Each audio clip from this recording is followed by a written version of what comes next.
Je lis du livre de Exode chapitre 32, les versets 30 à 32. Le lendemain, Moïse dit au peuple, « Vous avez commis un grand péché. Je vais maintenant monter vers l'Éternel. J'obtiendrai peut-être le pardon de votre péché. » Moïse retourna vers l'Éternel et dit, « Ah, ce peuple a commis un grand péché. Ils se sont fait un Dieu d'or.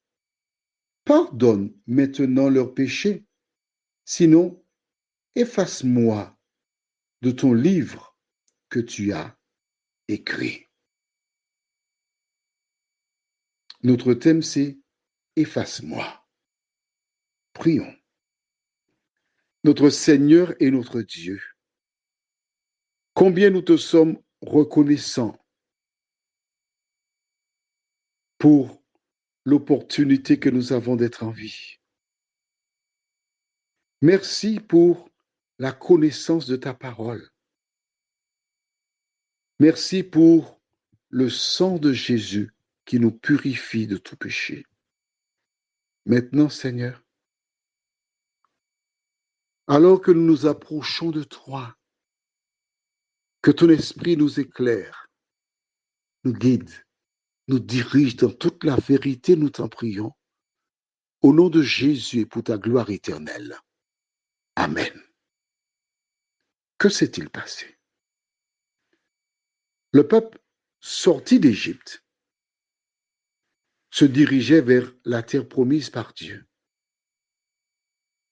Et tandis que Moïse était sur la montagne recevant les directives divines, ne le voyant pas, le peuple demanda à Aaron de faire un veau d'or. Fais-nous un Dieu qui marche devant nous. Conformément à la demande, Aaron ne cherche pas à les raisonner, parce qu'Aaron sort d'Égypte. Sa connaissance de Dieu n'est pas aussi avancée que celle de Moïse. Que faire? Il leur demande de lui donner tout ce qu'ils ont comme anneau en or. Ils mettent cela dans un moule au feu et voici un veau d'or. Et Israël qui danse devant le veau d'or, surtout qu'Aaron a dit, Israël, voici ton Dieu. Une idole, un veau en or.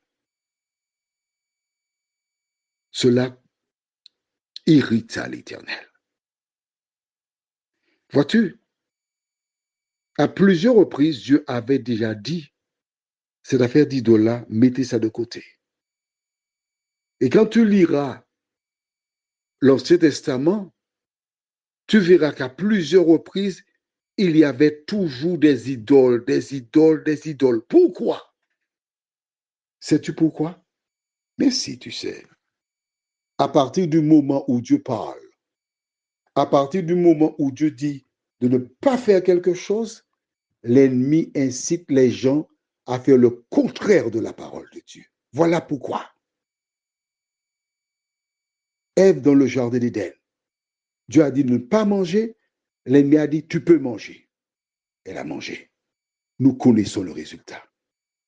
C'est la raison pour laquelle je voudrais encore te dire, qui que tu sois, quand tu dois prendre une décision, commence par chercher dans les Écritures ce que dit l'Éternel. Commence par faire ce que l'Éternel te demande, l'ordre qu'il t'a laissé. Car toute action autre vient directement de l'ennemi, celui qui est là pour ta perte, celui qui est là pour ta mort éternelle. Prions. Notre Seigneur et notre Dieu, merci pour l'histoire des enfants d'Israël avec le veau d'or. Nous savons que tu es irrité, pour reprendre l'expression de Moïse, Ils ont commis un grand péché en ayant le veau d'or. Seigneur, les siècles se sont écoulés. Et encore aujourd'hui, nous trouvons des idoles. Nous trouvons des représentations, alors que dans ta parole, tu dis clairement aucune représentation quelconque des choses qui sont en haut dans le ciel, en bas sur la terre. Tu ne te prosterneras point devant elles et tu ne les serviras point. Car l'Éternel, moi l'Éternel ton Dieu, je suis un Dieu jaloux qui punit l'iniquité des pères.